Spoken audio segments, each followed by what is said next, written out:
Bien, nuestro siguiente ponente es Nacho Alamillo. Nacho une su posición de abogado, gran experto en seguridad y firma electrónicas, con su condición de académico. Él es doctor en Derecho por la Universidad de Murcia, si no estoy equivocado, y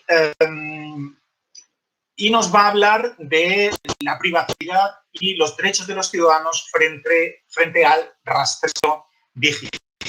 Creo que tenías una presentación. ¿Quieres? Sí, si la pones, empezaré.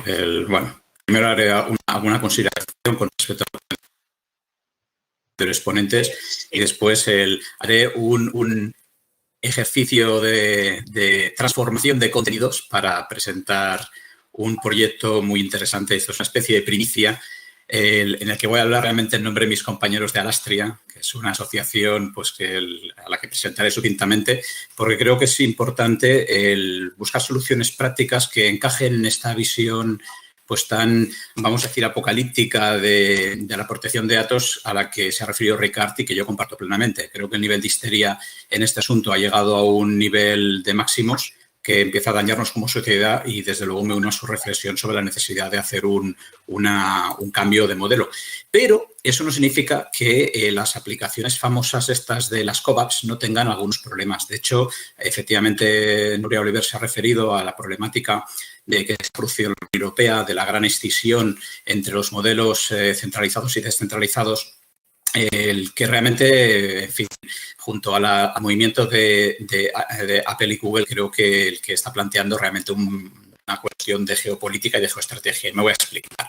En principio, he dejado en el chat un paper académico bastante serio de Serge Baudenay, recientísimo, en el que se ha tomado la molestia este experto de revisar todos los sistemas que se han propuesto desde la perspectiva de la seguridad, teniendo en cuenta que estamos aquí hablando de la seguridad en sentido serio, es decir, cómo es la cripto que utilizamos, qué mecanismos de seguridad realmente tenemos y qué posibilidades tenemos pues, de generar, vamos a decir así, riesgos de verdad.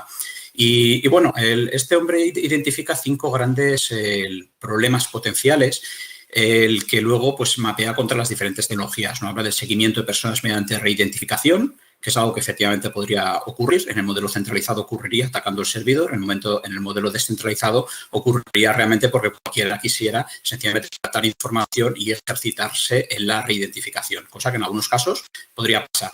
Es verdad que no es un riesgo necesariamente muy elevado, pero es un riesgo que existe y, por tanto, nosotros tenemos que valorarlo.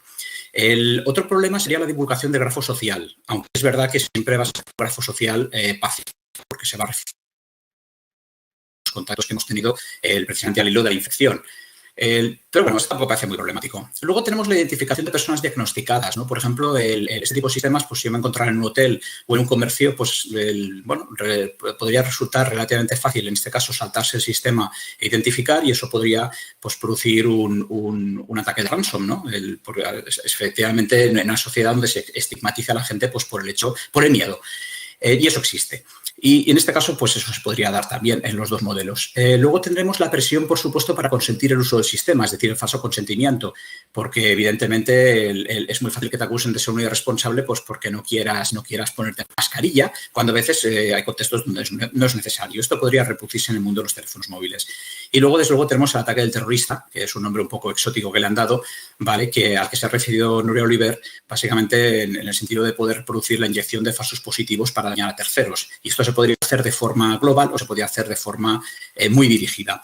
Entonces, bueno, básicamente la conclusión de este experto es que los sistemas centralizados básicamente ponen el anonimato, vamos a llamarlo así, de todos los usuarios en alto riesgo, especialmente frente a una red maliciosa. ¿Por qué? Porque el vector de ataque es el servidor, con lo cual básicamente nos vamos a acabar de una cuestión de confianza en el sector público.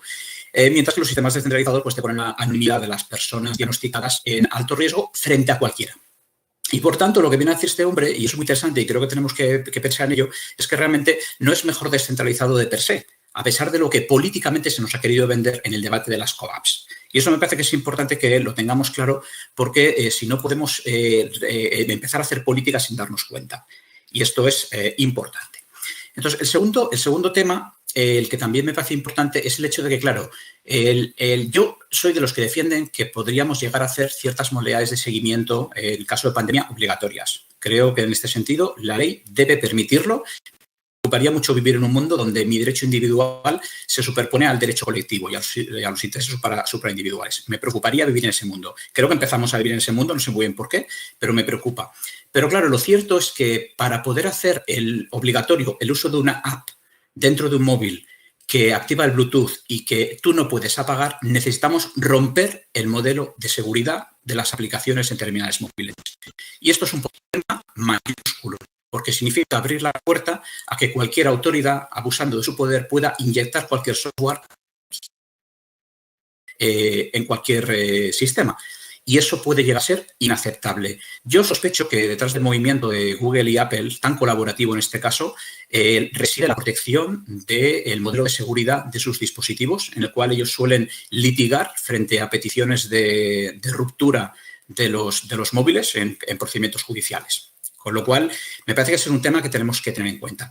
Dicho esto, y teniendo en cuenta que me dan todavía 5 minutos, os quería presentar otra orientación diferente precisamente al retorno al puesto de trabajo o el retorno pues, a la desescalada, que es el proyecto que se está liderando desde Alastria.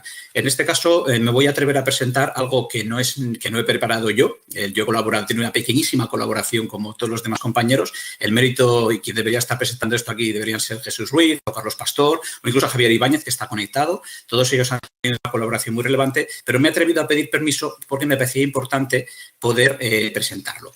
En este caso, el problema que nos enfrentamos, como se ha comentado, pues es la vuelta al trabajo, la reactivación de la economía.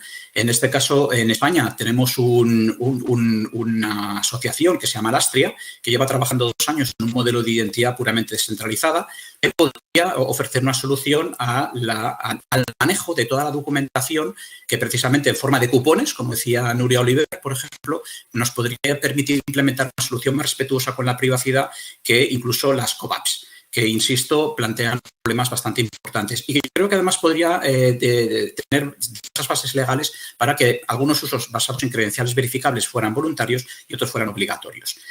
Por lo tanto, de alguna forma, la idea es que tenemos aquí un proyecto que hemos presentado al Gobierno y que los socios han decidido financiar para poner en funcionamiento. En fin, en este caso, digamos que es una propuesta colaborativa, sigue una metodología de innovación. Básicamente, en principio, las necesidades que queremos atender son las de actualización de estados de salud de trabajadores, control de acceso sin contacto, muy importante, y fragmentación de soluciones. Esto es una cuestión que es importante. Obviamente, tendríamos muchos casos de uso, pero después de las discusiones internas y con el Gobierno, se ha planteado un modelo que llamamos de credenciales fit to work, para poder acreditar la vuelta al empleo. Y, evidentemente, pues todo esto se basa en que hay una asociación donde hay mucha gente contribuyendo sin ánimo de lucro y sin retorno económico. Y lo cual lo digo porque a veces cuando planteas este tipo de propuestas parece que quieras hacer un negocio. Bueno, eso no es verdad en este caso. Y, además, estamos hablando de una asociación donde el 45% de los socios pues, son pymes y son startups y, por tanto, no es anymore el IBEX 35, ¿no? Como frecuentemente nos suelen decir. Vamos a ver, esto en principio, ¿cómo se implementa? Pues básicamente con un sistema de credenciales que sería utilizado por los servicios médicos propios o externos para emitir estas credenciales, fit to work, mediante un wallet, que en este caso evidentemente nos va a plantear, y estoy esperando la pregunta de Andrés al respecto, podría plantear potencialmente problemas de fragmentación social y de gente que no tiene los dispositivos terminales adecuados. Luego puedo hacer algún comentario al respecto. Y un sistema de verificación de estas credenciales. Obviamente aquí estamos manejando información sensible, información que puede generar una cierta prevención y, por tanto, necesitamos una forma de transferir información de forma descentralizada, información sensible que nos permita que 2 partes intercambien o n partes intercambien informaciones de las cuales quede traza, pero sin que esa traza sea rastreable realmente, a menos que tengamos la información previamente. Es decir, utilizar un medio de prueba descentralizado que no permita la reidentificación. Y eso es de lo que va el nuevo modelo de identidad autosoberana, que no solo se trabaja desde España y otros países, sino también desde el proyecto de la Comisión Europea denominado European Blockchain Services Infrastructure, donde de hecho acabamos de publicar un legal report bastante completo acerca del funcionamiento potencial de este tipo de credenciales de identidad o de otros atributos, como sería el caso que voy a presentar. Aquí tendríamos unos elementos de transparencia que vendrían dados por el uso de una blockchain para hacer registro de las operaciones sin necesidad de que haya un tercero centralizado y que nos ofrezca la misma funcionalidad sin control, sin la posibilidad de que alguien observe. Tendríamos un sistema de registro fiable de lo acontecido mediante resúmenes criptográficos de las credenciales, ¿no? Cuando las emitimos, cuando se presentan, cuando se revocan, que nos permite hacer evidencia cuando proceda y, por tanto, nos aprueba, pero no nos quita privacidad.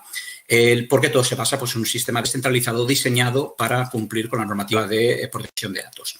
Esto sería un poco el viaje, ¿no? La experiencia de uso con estas credenciales Fit to Work. Aquí tenéis, por ejemplo, el servicio médico, que sería quien genera las credenciales sobre el sistema y las entrega al usuario, ¿vale? En este caso, obviamente, porque se ha producido un elemento de control previo, un test, por ejemplo, y se sabe pues, si esta persona está inmunizada con todas las prevenciones que eso tiene, que es un debate aparte, ¿de acuerdo? Entonces, vamos a imaginar que tenemos una cierta fiabilidad sobre la posibilidad de generar una credencial médica donde podemos saber que una persona pues, está en disposición fit to work, ¿vale? Y, por tanto, puede ir al empleo con un nivel de riesgo bajo, cosa que Ricardo ha comentado que necesitaremos inmediatamente y tiene toda la razón, una vez más.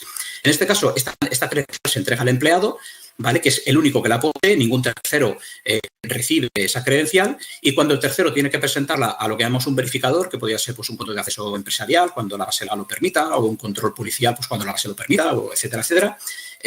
Digamos que la autoridad verificadora le pediría que presentara la credencial, eso dispararía una operación de presentación de esta credencial, todo ello basado en la blockchain.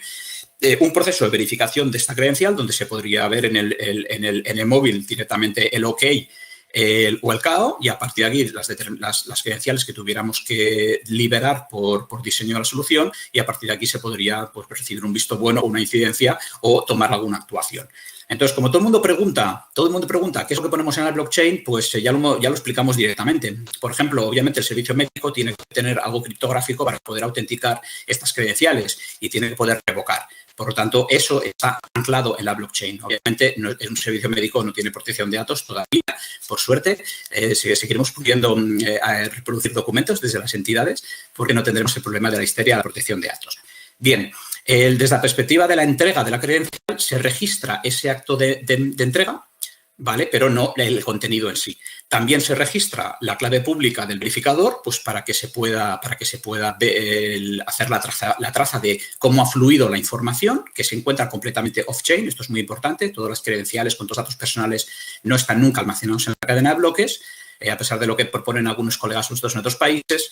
Y, efectivamente, pues cuando se hace una presentación, evidentemente, el sistema lo que hace es mostrar esas claves públicas. Entonces, lo único que tenemos en la blockchain, vamos a decirlo así, serían claves públicas que se utilizan pues, para los procesos criptográficos de firma y verificación de firma que están asociadas pues, a entidades o, eventualmente, a personas. Y eso significa que esa clave pública, y no lo voy a negar, puede constituir un tipo de seudónimo que en su caso pues, podría generar trazabilidad. Por tanto, veremos que hemos roto la trazabilidad mediante un sistema de diversos hashes.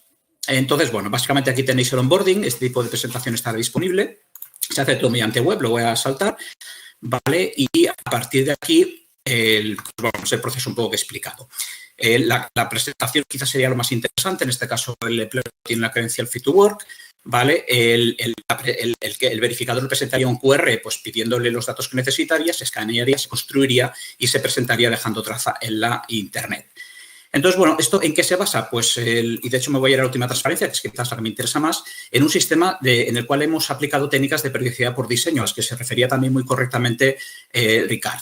¿Vale? En este caso, nosotros lo que hacemos es que como el documento en sí está off-chain y no lo escribimos nunca, pero queremos tener traza de qué es lo que ha ocurrido con el documento, lo que hacemos es que para cada transacción producimos un resumen criptográfico que se añade al contenido del documento y lo escribimos. A partir de esto, lo generamos un resumen criptográfico y lo escribimos en la blockchain. Por tanto, cuando se emite la credencial Fit to Work, se genera una credencial, se le añade el hash del emisor y sobre eso se hace un hash que se guarda en la blockchain. Cuando se acepta esa misma credencial por parte del empleado, se hace lo mismo. Se coge la credencial, se le pone el hash del empleado y sobre todo eso se hace un hash que se guarda en la blockchain. Por tanto, el primer hash y el segundo hash no son correlables. Y lo mismo hacemos cuando hacemos la presentación.